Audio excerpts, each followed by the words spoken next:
Kailangan kayo maging handa sapagkat darating ang anak ng tao sa oras na hindi ninyo nalalaman. Itong panahon ng pagdatal, pinaghandaan natin yung maliban sa 4 na linggo na paghahanda natin para sa pagdatal, sinangkapan pa natin ng simbang gabi na 9 na gabi. Sa buong daloy ng ating pagdiriwang ng pagdatal, paghahanda natin, isa lang naman yung tema niya. Yun ay ang coming. Coming helps us prepare ourselves for Christ coming into the world. Sa manger, sa cradle. Napakaganda ko laging ilustrasyon yung sabsaban. Yung cradle. Itong binasang text natin sa Matthew chapter 24 verse 44. Ito ay sabihin na tawagin natin ng isang Matthean apocalypse. May gustong i-reveal ang Diyos sa atin. May gustong i-reveal ang Diyos sa mga tao. Ano ba gusto yung i-reveal? Simple lang naman gusto i-reveal ng Diyos sa sangkatauhan ay isang event na hindi natin nalalaman. Apang-unusual, no? It is an event that is unknown and should not be a matter of speculation.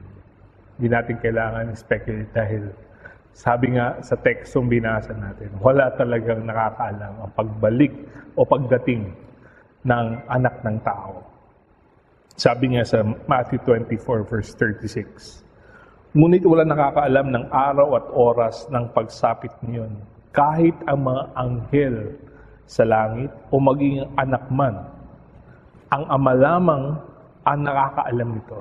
So, ang Diyos lang. Diyos Ama, ang Diyos ang nakakaalam ng oras at araw ng pagbalik ng anak ng tao.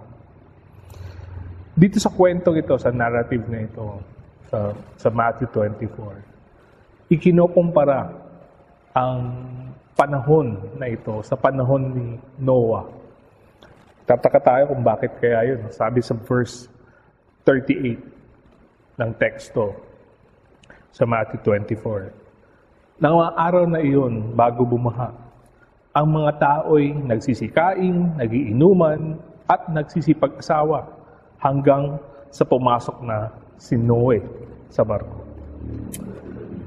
People were not aware of the event to come. They devoted themselves to their own narrow and limited concerns without any concern for the concerns of God. Ano ba yung concern natin, mga tao? Concern natin, maraming bagay. Ngayon, pinaghahandaan natin ang Pasko. Yung iba, kailangan mangutang para may paghanda sila. Yung iba nag-iisip kung paanong mas festive na i-celebrate ang Kapaskuhan. Pero may concern ng Diyos. Simple na may concern ng Diyos. Ang mission ng Diyos ay ang iligtas ang sanlibutan. Kaya binigay niya yung kanyang bugtong na anak, isang anak niya. Yun ang concern ng Diyos. Pero sa kwentong ito, sa narrative na ito, pinapakita na walang concern ang tao sa ganoong klase ng concern ng Diyos para sa sangkatauhan. Sabi nga sa verse 39, hindi nila namamalaya ang nangyayari hanggang sa dumating ang baha at pinangay silang lahat. Sabi lang sa kwento, si Noah, nakahanda na siya. Although hindi man sinabing directly yun sa text na binasa natin. Pero pinaghahandaan na yun. Pero karamihan sa mga tao, hindi sila nakahanda. Sabi nga, mayroong 2 klase ng tao. The ones who are prepared and those that are not prepared. Verses 40 to 41 ng Matthew 24 says, sa panahon yun, may 2 lalaki nagtatrabaho sa bukid. Kukunin ng isa at iiwan ng ikalawa. May 2 babaeng nagtatrabaho sa gilingan. Kukunin ng isa at iiwan ang ikalawa. The ones who are taken away are those who are prepared, and those who are left behind are those who are not prepared. Verse 32 says, kaya't maging handa kayo dahil hindi ninyo alam kung kailan darating ang inyong Panginoon. Ang tanong talaga mga kapatid sa huling simbang gabing ito, ano na ba ang paghahanda mo sa pagdatal ni Jesucristo?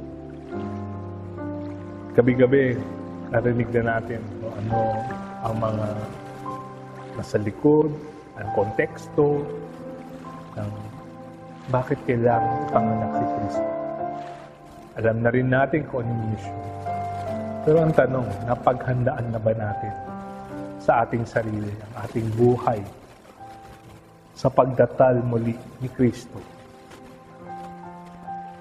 It means being prepared in terms of one's lifestyle.